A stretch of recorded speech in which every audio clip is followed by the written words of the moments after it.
Olá, pessoal! Sejam todos bem-vindos a mais uma aula de Física. Eu sou o professor Maico Maciel e essa é a nossa aula de número 29.2, aquela aula de revisão dos conteúdos aí, onde nós vamos o quê? Resgatar os conhecimentos da aula passada. E aí, quais foram esses conhecimentos, professor? Vamos aí continuar o quê? O nosso aprofundamento a partir do quê? Lançamento de projéteis, tá? Então, na aula passada falamos sobre lançamento de projéteis, analisamos o comportamento nos eixos X e Y da velocidade desse projétil e também nos preocupamos em descobrir a posição do projétil em cada intervalo de tempo, tá? Então, assim, dava para descobrir onde ele se encontrava naquele instante e dava para descobrir qual era a velocidade dele naquele instante. Tudo bem, pessoal? Então, vamos lá, vamos nessa. Vamos nessa. O lançamento de um projétil. Então, olha só. Quando a gente analisa um projétil, um lançamento, você vai perceber que ele tem uma trajetória parabólica, né? Então, se ele tem uma trajetória parabólica, você vai analisar o quê? A partir de um plano cartesiano, né? Esse plano cartesiano, na horizontal, eixo X, na vertical, eixo Y. Ah, beleza. Então, significa que esse projétil, ele tem um vetor velocidade e que essa velocidade, ela vai ser decomposta, né? Analisando o quê? O eixo X e vai ser decomposta aqui, analisando o eixo Y. Por quê? São dois tipos de movimentos distintos, tá? Na horizontal é um tipo de movimento e na vertical é um outro tipo de movimento. Aqui eu tenho um movimento uniforme e na vertical eu tenho um movimento uniformemente variado, tá? Ou seja, aqui a velocidade é constante e aqui a velocidade ela vai mudar porque ela está o quê? Dependendo da aceleração da gravidade. Ok? Então vamos lá, o movimento acontece em duas direções, sendo que a velocidade é constante no eixo X, te dando um movimento uniforme.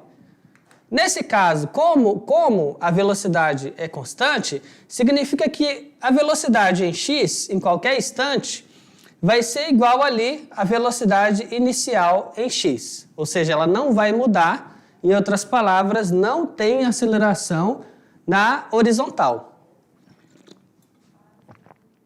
E se você não se lembra por que não tem aceleração na horizontal, é zero, né? Por que não tem aceleração na horizontal?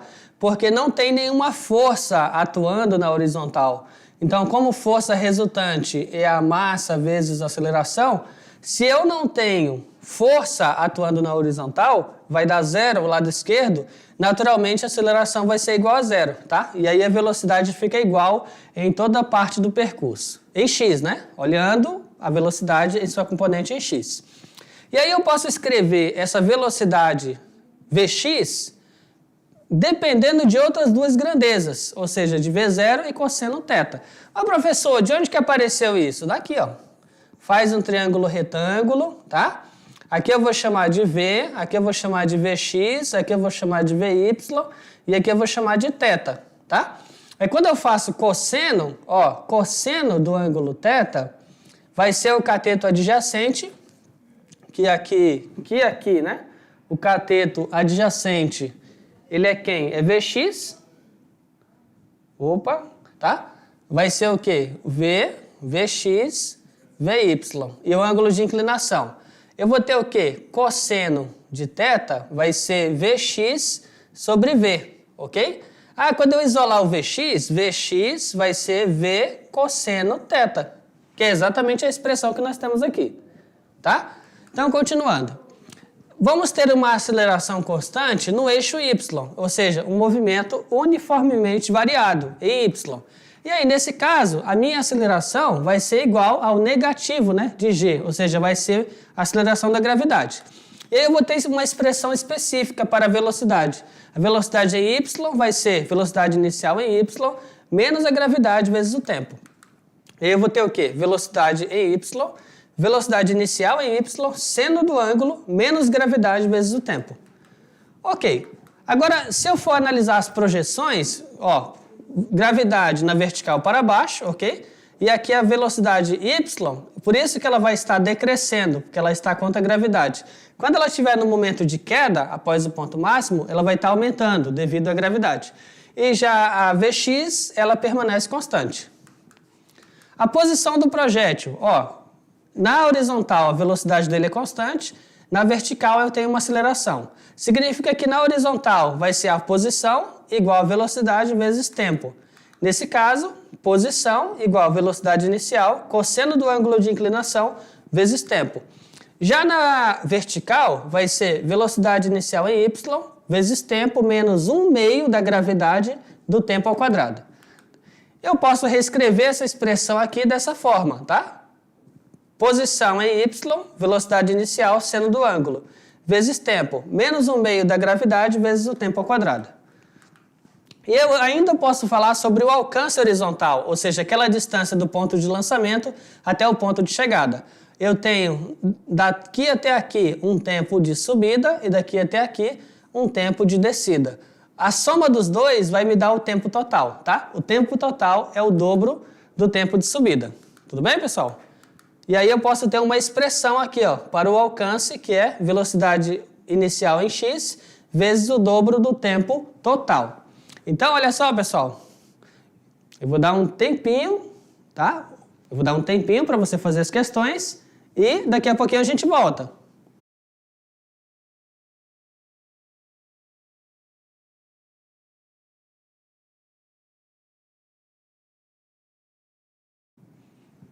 Pronto, pessoal, acabou o tempo. Espero que você tenha tentado fazer, que tenha acertado e vamos descobrir agora se você acertou, né? Vamos corrigir as questões. Primeira questão. Uma pedra é arremessada do ponto P com uma velocidade de 10 metros por segundo. Tá aqui, ponto P foi arremessada o quê? Com a velocidade de 10 metros por segundo. Numa direção que forma um ângulo de 45 graus com a horizontal. Presta atenção. Que ângulo que ele está falando aqui? Aqui, 45 graus com a horizontal. Atingindo o quê? Atingindo o ponto Q, tá? Conforme indicado no esquema. Então, olha que questão diferente. Essa questão é diferente das demais. Por quê? Porque o ponto de lançamento e o ponto de chegada não estão nivelados. Eles não estão no mesmo nível, ok? Significa que um está mais alto do que o outro ponto. Ok. Conforme indicado no esquema. Considerando que a resistência do ar é desprezível, a distância D indicada no esquema em metros é um valor mais próximo de... Então, olha só, a distância D, essa distância daqui até aqui, tá? Que distância é essa? Vamos lá. Sendo um movimento bidimensional, é conveniente decompor em duas direções, ou seja, analisar verticalmente e analisar horizontalmente. Na direção Y, temos o quê? Um movimento retilíneo uniformemente variado. Com a equação, temos aqui a equação, o quê? Da posição em Y. Nesse caso, vamos substituir. A altura inicial é quanto? 2,5. A velocidade inicial é quanto? 10 metros por segundo. O seno de 45 graus, 0,707. Vezes tempo, que é desconhecido, menos 1/2 vezes a gravidade, que é 10, vezes o tempo ao quadrado, que é desconhecido. Ou seja, o nosso objetivo aqui vai ser o quê? Descobrir, né? Aí, resolvendo essa expressão, ficar de uma forma mais simples, ficou o quê? Y é igual a 2,5 mais 7,07 do t menos 5t ao quadrado, tá? Porque vai ser 10 dividido para 2. Dessa expressão, eu posso multiplicar ela toda por menos 1, ok? E aí vou ter toda a expressão escrita com sinal trocado. Onde está menos 5 ficou mais 5, onde está mais 7 ficou menos 7 e onde está 2,5 ficou menos 2,5. E agora vou igualar o y a zero. Aí você fala assim, calma lá, professor, não entendi. Por quê? Por que igualar o y a zero? Vamos lá. No desenho, o ponto de lançamento é um ponto alto, 2,5 metros. Esse projétil ele vai cair mais abaixo. Ele vai cair em que posição? Na posição 0. Ou seja, ele partiu da posição de altura, né? 2,5, e ele vai chegar numa posição final de altura zero, ou seja, vai chegar no solo. Aí por isso que a posição final ficou igual a zero. Isso vai dar uma coisa que você já estudou, chamada o quê? Equação do segundo grau, tá? Então isso é uma equação do segundo grau. E vamos resolvê-la, né? Olha só, você vai ter AT² menos BT menos C igual a zero. Resolvendo aí por Bhaskara, você vai ter o quê? 7,07, que vai ser quem? Menos B, mais ou menos raiz quadrada de B ao quadrado, menos 4AC, dividido por 2A, tá? Dessa expressão, você vai obter 7,07, mais ou menos 49,9849, que é isto aqui, ó, ao quadrado. Multiplicou 4 por 2,5 por 5, você vai ter o quê? Mais 50. Tudo isso dividido, ó, 2 vezes 5, 10. Tirando a raiz quadrada aqui, pessoal, você vai obter o quê? 10. Então vai ficar 7,07 mais ou menos 10 dividido por 10. Vai ter valores de t', né? E t' eu vou utilizar, tá vendo que tem o mais ou menos aqui? Vou usar o mais. Então vai ficar 7,07 mais 10 dividido por 10, que vai te dar o quê? 17,07 dividido por 10, que dividido vai dar 1,7 aproximadamente, 1,707 segundos. Professor, mas na equação de Bhaskara, né, tem o mais e o menos. Eu não vou ter que fazer essa conta com o menos também? Vamos fazer com o menos para ver. 7,07 menos 10 dividido para 10. E aí vamos obter menos 2,93 dividido para 10 e vai nos dar menos 0,293 segundos. Agora vamos refletir os dois resultados encontrados. Vamos refletir aqui um pouquinho. Fez um cálculo que te deu duas respostas para o tempo. E aí, será que as duas respostas estão certas ou só uma delas? Para refletir. O tempo, aqui ó, é positivo. E o tempo aqui é negativo. Como o tempo só vai começar a ser contado no instante que você faz o lançamento, só faz sentido eu considerar o valor positivo, certo? Porque não existe aqui valor negativo para o tempo. Ok, pessoal? Então, nesse caso, o lançamento eu considero o t igual a zero no instante imediato ao lançamento. A partir dali, o tempo só vai aumentando, só vai crescendo. Por isso que eu tenho que adotar aqui, ó, tempo positivo, tá? Não tem tempo negativo. Tudo bem, vamos nessa, pessoal. Dando sequência. O deslocamento horizontal, aqui, ó, D na figura, nada mais é do que um deslocamento na direção X em movimento retilíneo uniforme, durante os 1,707 segundos. Logo, o nosso deslocamento vai ser a velocidade multiplicado pelo tempo. O nosso deslocamento vai ser velocidade inicial, cosseno de 45 vezes tempo. Substituindo os valores, vamos ter 10 vezes cosseno de 45 vezes 1,707.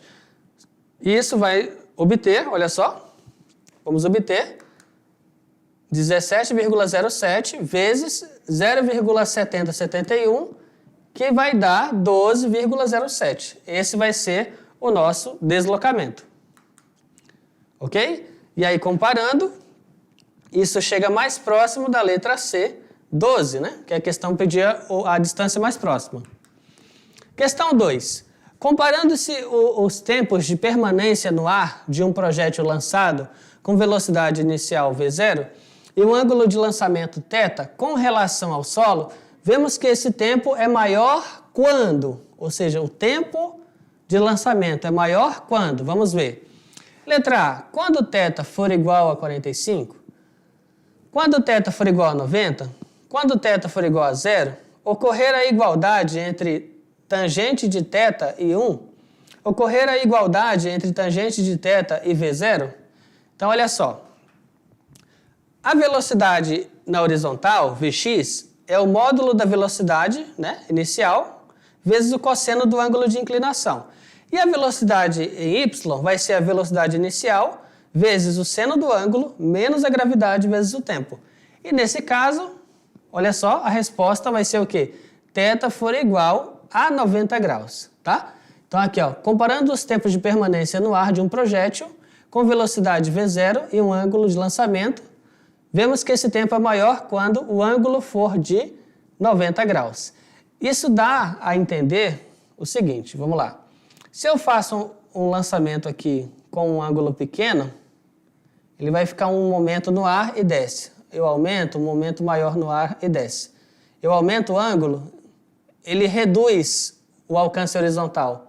Aí eu aumento mais, ele reduz o alcance horizontal. Mas se eu lanço a 90, ele sobe o máximo que ele pode e depois desce. Ou seja, a 90 graus, ele vai subir a altura máxima que ele pode e depois desce. Vai te dar um tempo maior sobre o ar. Agora, não confundir maior tempo, tá? Vamos lá, não confundir maior tempo sobre o ar com alcance horizontal. Alcance horizontal é a distância que ele é lançado a partir daqui, ó. Eu tenho um alcance horizontal. Se a pergunta fosse qual é o ângulo que vai te permitir o maior alcance horizontal, a resposta seria o quê? Um ângulo de 45 graus. Agora a pergunta é, qual é o ângulo que me dá o maior tempo sobre o ar, em que o objeto ele vai ficar o maior tempo possível em lançamento? Que ângulo vai ser esse? O ângulo de 90 graus. O ângulo que ele vai ser lançado fica mais tempo no ar e depois volta. Tudo bem? Vamos nessa, pessoal! Então, questão Enem, se liga no Enem. Considere as afirmações a seguir. Primeira afirmação. A componente horizontal da velocidade pode ser determinada pelo produto da velocidade do objeto com o cosseno do ângulo com o qual o corpo abandona o solo. Tá? Então, ele está dizendo o quê? A componente horizontal da velocidade é determinada pelo produto da velocidade do objeto com o cosseno do ângulo ao qual ele acompanha o solo. V0 cosseno θ, né? Tá aqui, ó, componente horizontal Vx. É isso que ele está me dizendo na letra A. Na segunda proposição, a componente vertical da velocidade, já é vertical aqui, diminui desde o solo até se tornar nula na altura máxima, o que classifica o movimento como sendo acelerado. 3.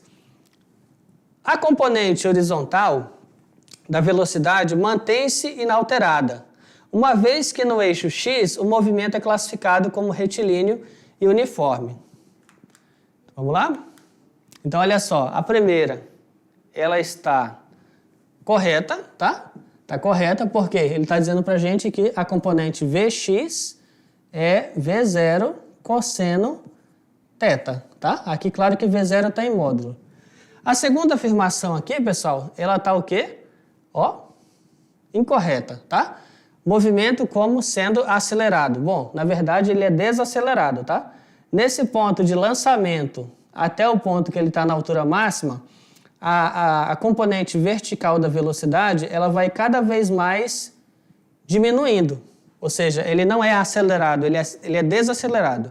3. A componente horizontal da velocidade mantém-se inalterada, uma vez que no eixo x é um movimento uniforme. Sim, então está correta. 4. Ao chegar na altura máxima, a componente vertical da velocidade do móvel é nula. Sim, está correta. Eu faço o lançamento, eu tenho uma parábola aqui, ó. Nessa altura máxima, na altura máxima, a minha velocidade em y é zero, tá? Em y é zero. Não quer dizer que o corpo vai parar, porque ele ainda tem uma velocidade em x que não é zero. Quinta afirmação, o ângulo que fornecerá o maior alcance horizontal possível é de 60 graus. Isso é falso, tá? Está incorreto. Por quê? O ângulo que vai te dar o maior alcance que você quer, o alcance máximo, esse ângulo vai ser a 45 graus. É claro que eu estou falando aqui no lançamento em uma superfície nivelada, tá? Uma superfície nivelada vai ser um alcance aí a 45 graus. Então, estão corretas, pessoal? 1, 3 e 4, tudo bem? E aí tem um material para complementar, assistir o vídeo do Enem, Hungry Birds, né, lançamento oblíquo, dá uma força. Tudo bem, pessoal? Então, olha só, esta foi a nossa aula de hoje, pessoal. Eu espero que você tenha gostado e, até a próxima. Tchau, tchau!